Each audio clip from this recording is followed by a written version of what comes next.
হাওড়া চ্যাটার্জি হাটে বা রবিনসন স্ট্রিটের ছায়া, মায়ের দেহ আগলে মেয়ে, দেহ উদ্ধার পুলিশের। মেয়েকে উদ্ধার করে নিয়ে যাওয়া হয় রিহ্যাব সেন্টারে। পুলিশের অনুমান দেহটি বেশ কয়েকদিন ধরেই পড়ে রয়েছে। অসুস্থতার কারণেই বৃদ্ধার মৃত্যু বলে প্রাথমিক অনুমান।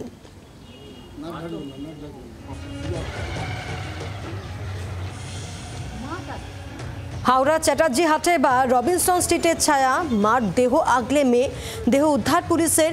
মেয়েকে উদ্ধার করে নিয়ে যাওয়া হয় রিহ্যাব সেন্টারে, নিয়ে গিয়ে রাখা হয়েছে সেখানে। পুলিশের অনুমান দেহটি বেশ কয়েকদিন ধরেই পড়ে রয়েছে। কথা বলবো, টেলিফোনে রয়েছেন দেবব্রত ঘোষ প্রতিনিধি। দেবব্রত, এ তো একেবারে কলকাতার রবিনসন স্ট্রিটের ছায়া এবার হাওড়াতে।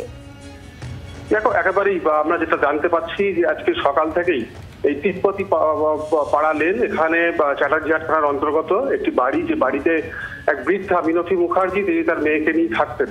এবং আজকে সকালে এই বাড়ি থেকে দুর্গন্ধ বেরোতে দেখা যায়। স্থানীয় মানুষজন গিয়ে দেখেন যে ভেতর থেকে দরজা বন্ধ। পুলিশ এসে দরজা ভেঙে দেখে যে নিচে পড়ে রয়েছে বৃদ্ধা মিনতি দেবীর একেবারে পচা গলা দেহ, এবং দেহ আঁকলে বসে রয়েছেন তার মেয়ে।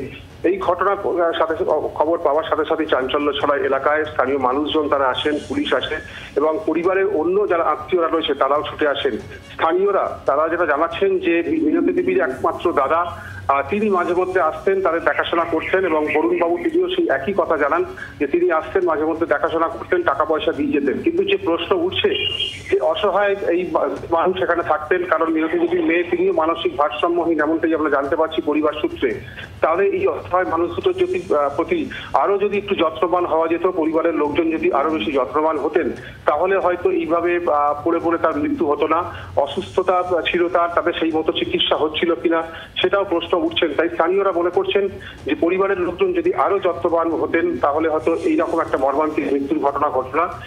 এই ঘটনার পর পুলিশ দেহ উদ্ধার করে নিয়ে গেছে ময়না তদন্তের জন্য, এবং পাশাপাশি পুলিশ সূত্রে আমরা জানতে পারছি যে তার মেয়েকে রিহ্যাব সেন্টারে পাঠানো হবে, এবং সেখানেই তার চিকিৎসা চলবে। এবং তারপর মানসিকভাবে এবং শারীরিকভাবে সুস্থ হওয়ার পর পরিবারের লোকজন যদি তাকে রাখতে চান নিরাপদ আশ্রয়, তার ব্যবস্থাও করা হবে। সেই প্রক্রিয়াও শুরু হয়েছে, এবং তাকে রিহ্যাব সেন্টারে পাঠানো হচ্ছে, এমনটাই আমরা জানতে পারছি। বাংলার আওয়াজ, বাঙালির আবেগ, জি 24 ঘন্টা।